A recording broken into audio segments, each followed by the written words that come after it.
C'est maintenant l'heure de notre journal des sports avec Théa Bazdarevich. On va commencer par du cyclisme puisque c'était aujourd'hui la 6e étape du Tour du Rwanda, Théa. Absolument, 121 km entre Musanze et Nyamata. Dernier passage en haute montagne pour les coureurs avec des cols dépassant parfois les 2000 mètres d'altitude. Comme hier, l'échappée est allée au bout et c'est le Polonais Kasper Kiewicz de l'équipe Delco Marseille qui a été le plus rapide. Très vite, il s'est détaché du peloton. Il s'impose finalement avec 7 secondes d'avance sur son poursuivant espagnol Torres. Le Polonais qui signe la première victoire professionnelle de sa carrière et c'était le bon jour pour ça puisque le coureur fête ses 25 ans aujourd'hui. Le classement général reste lui inchangé, toujours dominé par l'Érythréen Meraoui Kudus. Il devance de 17 secondes son dauphin, l'Estonien Ren Taramae. Il conserve ainsi le maillot jaune. On va écouter ses impressions à l'issue de cette 6e étape. Aujourd'hui, c'était une bonne étape de montagne qui était très rapide. Cela me rend encore plus fier car la compétition était très intense avec les équipes nationales. C'était très rapide, en particulier la première heure. Ça a pris beaucoup de temps pour l'échapper.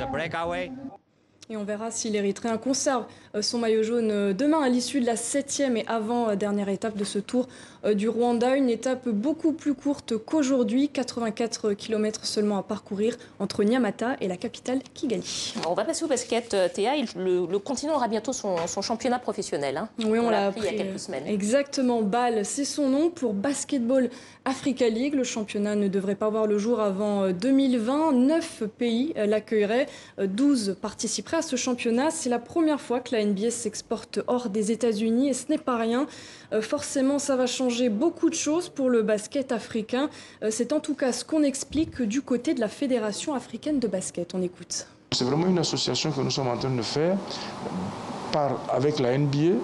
Et nous pensons que nous allons passer à une compétition beaucoup plus intéressante, vu les moyens dont dispose la NBA. Chaque pays, pour participer à ce niveau NBA de compétition, est obligé d'avoir un championnat national intéressant. Donc le champion sortant d'un pays est un champion qui sait qu'en jouant dans cette compétition que nous appelons compétition, la BOL, que j'appelais la compétition NBA, jouant dans cette compétition, elle va acquérir certains avantages et financiers et promotionnels, etc. Au niveau même du basket africain, la qualité des joueurs automatiquement va gravir un cran.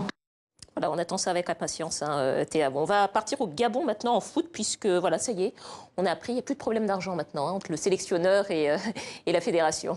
Ouais, fin de feuilleton pour Daniel Cousin. Ça y est, le sélectionneur a enfin signé son contrat 5 mois après son arrivée sur le banc des Panthères. Daniel Cousin a été nommé en septembre pour remplacer l'Espagnol José Antonio Camacho. Avant cela, il avait déjà occupé le poste de manager général sans être payé. Daniel Cousin cumule au total 30 mois d'arriérés de salaire. Sa situation est donc enfin régularisée. Aucun détail n'a filtré en revanche concernant les termes de son contrat. Ça reste une bonne nouvelle pour les Panthères à 3 semaines d'un match décisif contre le Burundi. Ce sera le 22 mars prochain. Le Gabon qui a obligation de s'imposer s'il veut espérer participer à la phase finale de la CAN 2019 en juin prochain. Voilà, tout est bien qui finit bien. Merci.